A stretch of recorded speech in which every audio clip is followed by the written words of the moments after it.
বন্দে মাতরম বন্দে মাতরম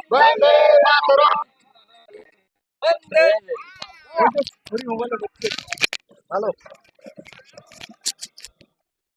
বলো তারা কইব সবাই একজন তার মধ্যে দাঁড়ায় না জাতীয় সঙ্গীত জাতীয় সঙ্গীত জাতীয় সঙ্গীত না না না না মাতরম বন্দে সাবধান সবাই একসাথে জাতীয় সঙ্গীত শুরু করো।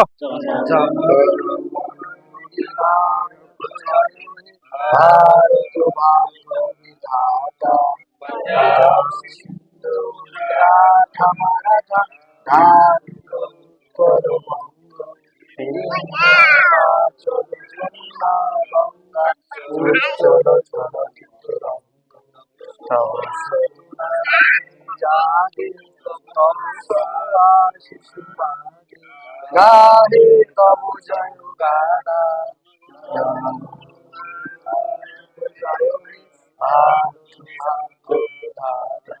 জয় হে জয় হে জয় জয় জয় জয় হে।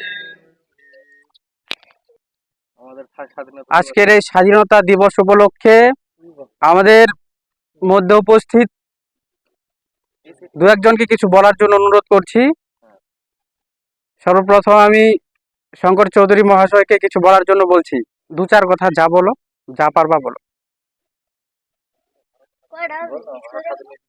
ঠিক আছে। তো আমি বেশি কিছু বলবো না, আমি অত বেশি ভালো জানি না, যেটুকু আমি জানি সেটুকুই বললাম। জয় হিন্দ, বন্দে মাতরম। এখন আমি হরি ভাইকে কিছু বলার জন্য অনুরোধ করছি। আজকে দেশ আমাদের স্বাধীন হয়েছে 15 আগস্ট। তো তার জন্য আমরা আজকে পতাকা উত্তোলন করলাম। জয় হিন্দ। দেশ স্বাধীন হয়েছে 1947 খ্রিস্টাব্দে 15ই আগস্ট। তো এই দিনটা যেন প্রত্যেকবার আমরা উদ্বোধন করতে পারি, এই বলে আমার বক্তব্য এখানে শেষ করলাম। জয় হিন্দ, বন্দে মাতরম। কৃষ্ণ চৌধুরী যা বলার জন্য অনুরোধ করা হচ্ছে। আমাদের ভারতের স্বাধীনতা দিবস উপলক্ষে দুই চারটি কথা আমি বলতেছি। 1947 সালে ভারত স্বাধীন হয়েছে 15ই আগস্ট। আমাদের স্বাধীনতা দিবস উপলক্ষে আমরা পতাকা উদযাপন করলাম।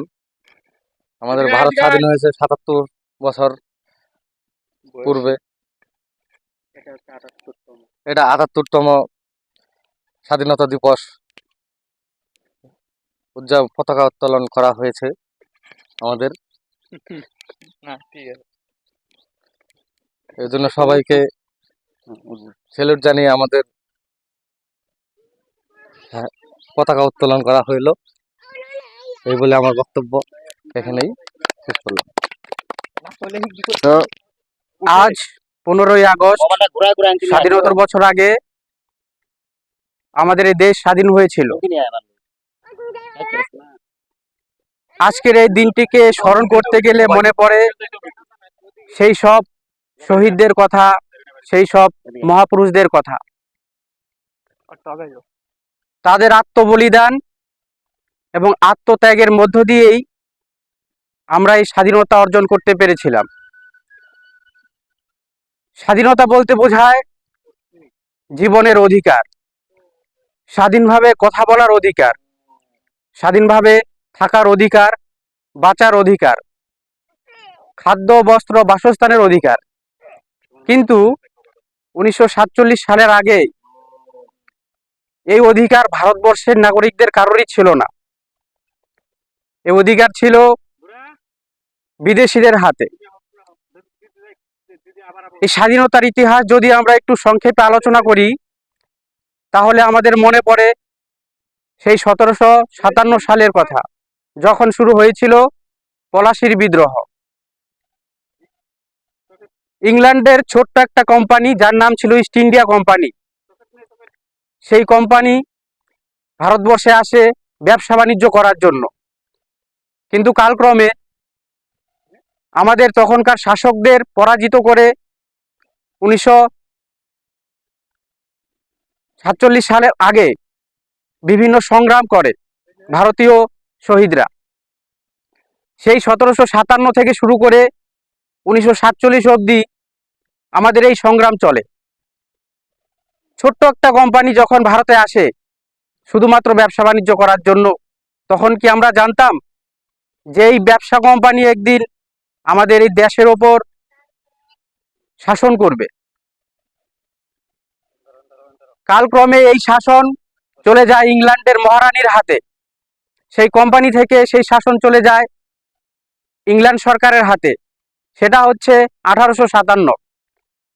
যখন 1857 আসে, তার পরবর্তী সময়ে 1858-তে ইংল্যান্ডের রানী বলে যে না, এখন কোম্পানির হাত থেকে শাসন তুলে নিয়ে আমরা ভারতবর্ষকে শাসন করব। তারপরে চলে আসে সেই সংগ্রামের কথা।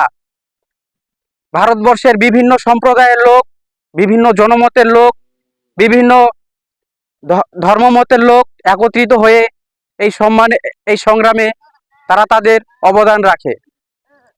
একদিকে যেমন ছিল নেতাজি, অপরদিকে ছিল গান্ধীজি, তার সাথে সাথে ছিল বিভিন্ন বিপ্লবী সংগ্রামী, ক্ষুদিরাম বসু, অরবিন্দ ঘোষ, মাতঙ্গিনী হাজরা, বিনয় বাদল দীনেশ, ভগৎ সিং, এরকম অনেকেই ছিল যারা এই দেশের স্বাধীনতার জন্য আত্মত্যাগ করেছিল। গান্ধীজি অসহযোগ আন্দোলন, আইন অমান্য আন্দোলন, ভারত ছাড়ো আন্দোলনের মধ্য দিয়ে যেমন তার অবদান রেখে গিয়েছেন, তেমনি নেতাজি দেশের বাইরে দেশের ভিতরে থেকে তার সংগ্রাম চালিয়ে গিয়েছেন। তিনি আজাদ হিন্দ ফৌজে যোগদানের মাধ্যমে ভারতবর্ষের স্বাধীনতা সংগ্রামকে আরো ত্বরান্বিত করেছেন এবং ভারতের স্বাধীনতা সংগ্রামের সাফল্য এনে দিয়েছেন। এরকম রয়েছে অজস্র কাহিনী, অজস্র আত্মত্যাগের কথা, আত্মবলিদানের কথা।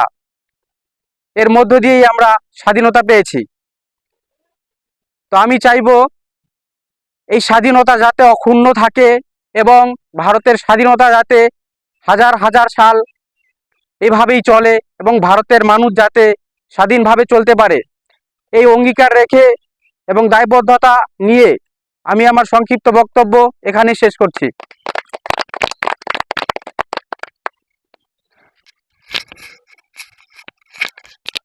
তো আমাদের পতাকা উত্তোলন করা হয় প্রায় 2 বছর হয়ে গেল। এই প্রত্যেক বছর যেন আমরা পতাকা উত্তোলন করতে পারি, ভিডিও করব, অবশ্যই তোমরা দেখবা, লাইক কমেন্ট শেয়ার করবা, এটাই আমার অনুরোধ।